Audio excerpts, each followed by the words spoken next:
For the second time in 50 years, the Gladiators will tear through the dirt as they roar at the last great Coliseum. But this year, they hunt at night. Anybody who goes to any racetrack around the country knows that Bristol is electric at night. 2022 is a new year at Bristol Motor Speedway. Making it a night race will make it a lot better for the race fans and for the racers too. And this time, you won't need a mask unless You may want to bring one for the dirt. You know, you may just want to bring one maybe for your favorite beverage to put over there, or you may want to wear it during the race. Some goggles are always helpful too. the Food City Dirt Race isn't the only big event this weekend. We have an Easter weekend full of plans for families. And a winner makes his return to the Tri-Cities. That's the thing with this dirt racing, man. You just don't know what you're going to have next. And so does NASCAR's current reigning champion. I don't know if I'd be the only guy to win here on concrete and dirt, but it'd be pretty cool. Music to the ears of NASCAR's biggest fans. Sound and smell, I mean, it's everything. This is Trackside at Bristol Motor Speedway. This year's Food City Dirt Race will be a nighttime spectacle. Hello everybody, I'm Kenny Hawkins along with Jesse Crawl. And a spectacle it will be as the dirt is going to engulf the banks at Bristol Motor Speedway under the lights. So dirt racing's it's special, it's different. I think we got a good taste of it these last few days. We had some testing going on the track, and you're just seeing that back end sort of sideways the whole time. Then you're gonna put 40 cars down on the track, and it's gonna be electric and under the lights. Well, last year's race was a sellout, and the track is hoping for the same thing. But to get this, you need a whole lot of dirt. We're talking 2,000 truckloads of earth layered with sawdust. First piles of dirt arrived in January, and the Speedway spends weeks getting it packed down just right. This will be the first time in NASCAR history that they'll rip through the dirt at night. But it'll be the 12th time it's happened on Easter and just the 6th time it's happened on dirt. Nick Dugan shows us on Sunday in the Tri-Cities. It'll be more than church. It hasn't been done since 1989. I've never ran a race on Easter, I don't think, in my life. But this Sunday, Easter Sunday, will see the best stock car drivers in the world battle for a checkered flag at Bristol Motor Speedway. It's unfamiliar territory for most. NFL, NBA, they all play on holidays, Christmas, Thanksgiving, and you're always tuned into those games. So hopefully it does kind of the same thing for us. But the overall reaction from drivers to race organizers has been one of excitement and optimism. You're going to have so many people that's going to be home or down at grandma's or whatever. They're going to be sitting in front of the TV screen. Obviously, that's a very special day, and the reverence to that is important to us. But one thing is clear for those involved. Watching or attending a Cup Series race on Easter shouldn't replace any traditions, but instead enhance those traditions. Another new addition to this year's Food City Dirt Race is the Next Gen car. It actually will be the first time this animal will be let loose on the dirt cage. Ladies and gentlemen, the NASCAR Next Gen cars. It's a time where we need to try some new things and sort of re-energize the sport. I'm totally here for that. NASCAR's hoping with this new car, the series does become a little bit more competitive. I think you're going to see some races won by some guys where you say, oh my gosh, how'd he do that? Honestly, no one's going to know for a while. There's a lot of challenges with this car, only just because it's just so different. I mean, it's just the way the aerodynamics are, the way the car handles, the way the drivetrain and gearbox. Still racing race cars around a racetrack, so the fundamentals of 4 black and round tires that are hitting the asphalt or the dirt or the concrete is still the same between this car and the old car. So the thought process is pretty simple, but it's about to get cluttered with the clay.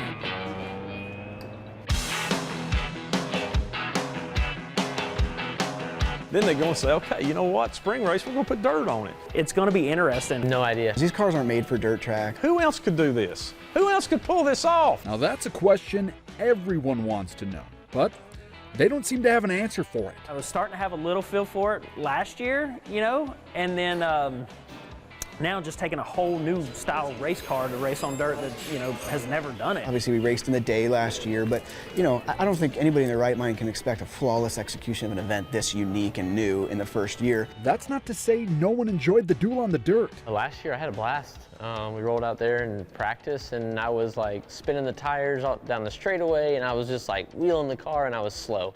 well, they better learn pretty fast. Anybody that says they know what this Gen 7 car is going to drive like on Bristol dirt is just making it up, because nobody knows what it's going to feel like. We do know one thing. It's going to be competitive. Guys, what a race. What a battle. All these different leaders. Joey Logano is pumped up to win this dirt race here at Bristol. How you doing, folks? Last time you saw me on the track, it was in the fall, and it was Michael Waltrip taking me around the high banks here at Bristol. Now, because of a big rainstorm last night, we're not able to get on the track. So I'm going to go around the track with dirt racing legend Scott Bloomquist. First of all, how many races have you won? I think it's about 630.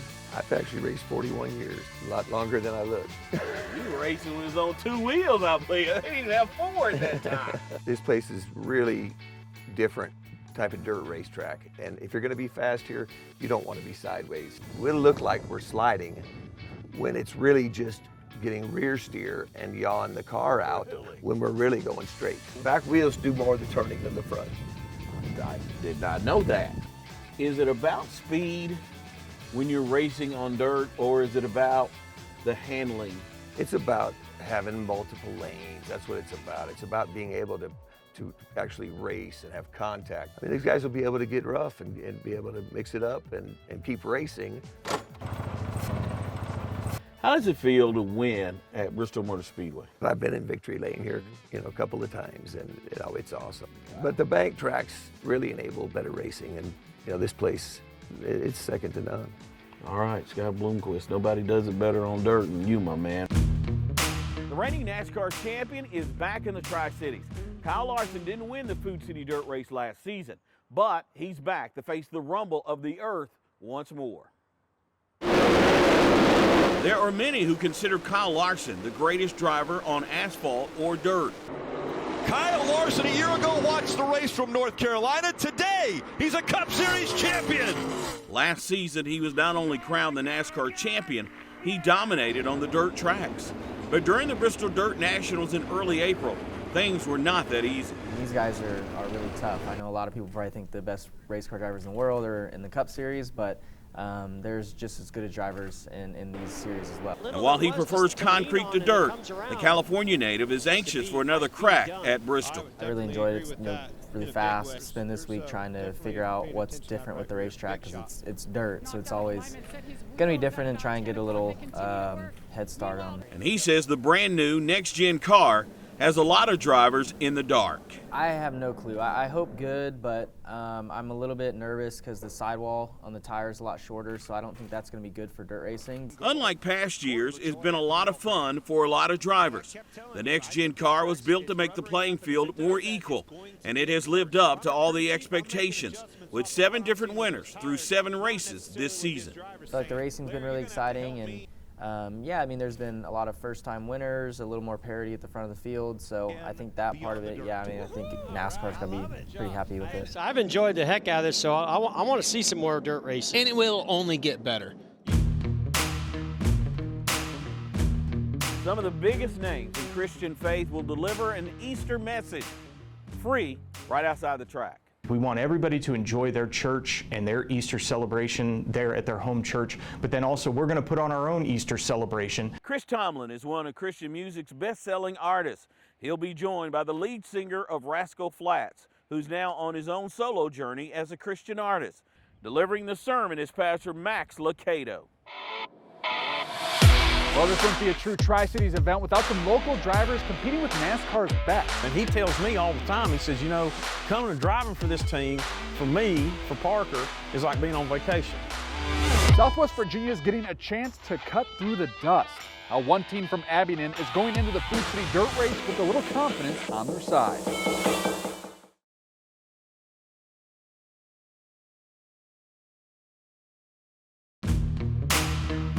Bristol Motor Speedway is giving their fans a chance to get dirty this weekend. And you're going to need your most disposable shoes, because one big event is actually benefiting the Speedway Children's Charities.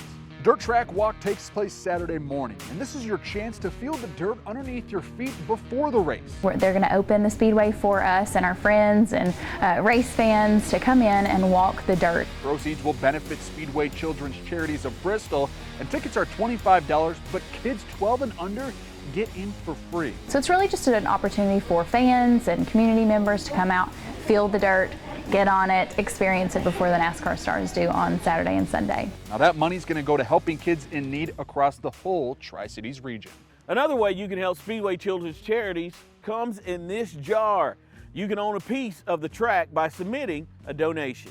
So we had the craziest, silliest idea to fill jars with dirt last year, and we raised a little over $70,000 by just filling some jars with dirt, and it was such a great opportunity for us to share this dirt experience with people, but also raise money for children. A direct $50 pledge to Speedway Children's Charities gets you a Sugarland Shine mini dirt jar. You can get one by giving your donation at any time during the month of April. Hitting the dirt track is a new experience for a lot of drivers, but there's one team from Southwest Virginia that's not letting the unknown take advantage of them and make them stop from crossing the finish line. We're racing on the dirt at Bristol. It's one of those things that's always on my mind about how can we win a race at Bristol. Well, that question has been circling Chris Carrier the past year. We don't know what the track's going to do, but more importantly, these cats down here in the trucks, they don't know either. Even Parker Klingerman's crew chief can agree with that. As always, doing a nice job inside the top 10 as well. I mean, I was a little bit nervous that, like we don't have a lot of dirt experience and he doesn't either.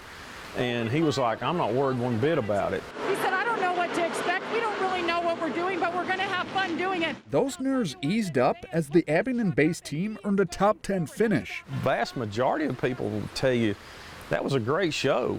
And the drivers bought into it, and you could tell by the amount of high emotion that went on in that race and the things that went on and what they were about. It was a race. Carrier, Klingerman, and the rest of the squad expect the same type of intensity this year and are ready to throttle the competition. It's not anything to do with any arrogance at all. There's no arrogance, there's no ego, there's no I'm the greatest, or, you know, but it's just a matter of like, okay, we do our jobs. Klingerman won a couple of races on dirt back in his ARCA days. Which is a bit easier, given they've already clashed on the clay at the last Great Coliseum. We're taking the same truck back. It's going to be basically the same thing. We're going back with basically the same setup, basically. And it's going to be like, okay, now we got to fine tune and see how we can be the best during that race. And if they do find victory lane? Huge. Huge. Anything, win, Bristol dirt, Bristol concrete, whatever, especially for this team, especially for myself. But until then, thoughts of the Tri-Cities track will continue to race in his head. Anytime you can put your name on a trophy at Bristol, it's special. If you want to watch the race away from the dust and mud, you can pay a little more for prime seating. We have a Kyle Busch suite, we have a Chase Elliott suite, we have a Kyle Larson suite. Where can you get the best viewing experience the track has to offer?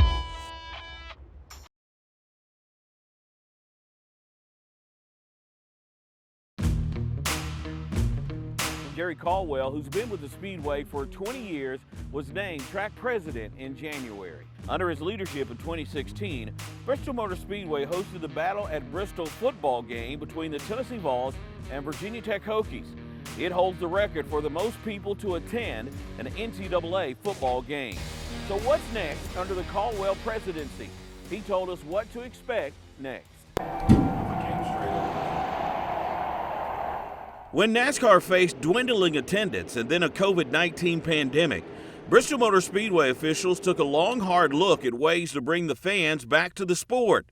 That's when the idea was born: turn BMS into a dirt track. I was a fan of trying this dirt. I thought it just fit really well. It probably wouldn't have fit 5 or 10 years ago the way it does now. I think COVID really opened our eyes as a sport, and maybe even as a community, and as a people, that we can do more than we thought we could do. At first, it would be a one-time deal, but fans and drivers loved it. So BMS officials decided to bring back the dirt and step it up even further, showcasing the sport and the legendary track on Easter Sunday night. You can't put a lot of water on it or it's like ice. From a sports standpoint, they wanted to make sure they were putting a marquee event for that weekend, because there aren't really other sports that are going to be going on that weekend. So we're going to have a captive audience. How do we really showcase our sport in the best way possible? And we're honored they chose Bristol. This will not be the first time the last Great Coliseum owned a big night. In 2016, BMS hosted the most attended football game in college football history. The University of Tennessee faced Virginia Tech. Caldwell confirms another college football game is in the works, as are other events, with hopes of drawing a crowd of 100,000 to Bristol. We're having lots of event conversations. We will have another football game. I don't know when yet. But we're also in some conversations on some other big events that would be fun for us to host. We'll see where all that shakes out, but I think all of your popular sports that you could think of that would make sense in here, we probably had some conversations with them. Do you guys even know what the word impossible is? Not working for Bruton and Marcus Smith, no, you don't. We love challenges. We love big events. You have to have the people to back that up, and our folks, they actually make it look easy. I think too easy at times, but they're really good at what they do, putting on these big, huge events and welcoming people from all over the world. Make sure that they have fun. We get to do something every day. It's building up to just people having fun, and what more could you ask for?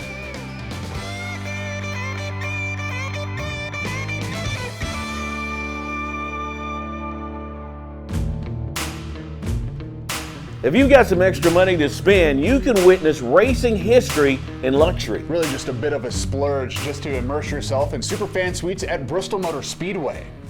Kyle Larson, Chase Elliott, Kyle Busch. These suites are meant for the fans of NASCAR's most popular drivers. These suites just sell out because people love, and the photos from them are great, or the videos from them are great.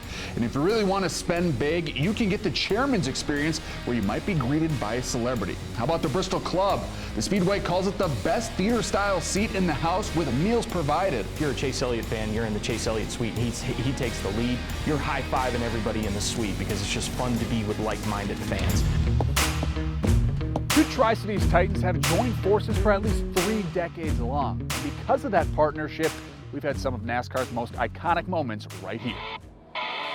See why the partnership between Food City and Bristol Motor Speedway has had such an impact on the sport.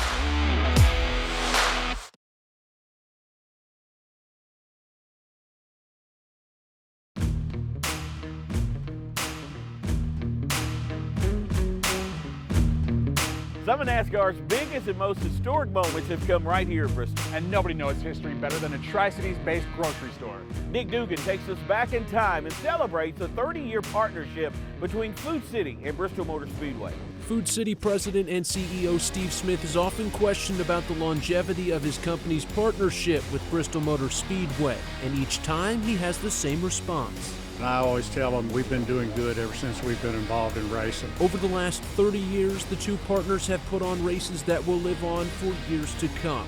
Starting in 1992, the first ever Food City 500, Alan Kulwicki took the checkered flag, one of the many the Hall of Famer and Speedway Ring of Honor member grabbed in his far too short career.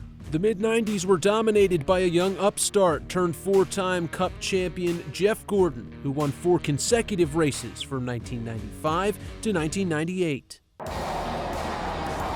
At the turn of the century, a familiar name to Thunder Valley racing fans shone in the spotlight once more. Rusty Wallace nabbed his 6th career spring race win at Bristol, also the 50th victory of his storied career.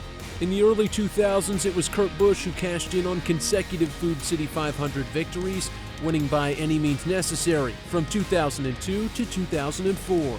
And of course, last year, Joey Logano emerged victorious in the Cup Series' first spin around the dirt in 50 years. This weekend, a new chapter of the storied history of the Food City 500 will be written, with one driver to be the first BMS Dirt Night Race winner on Easter Sunday.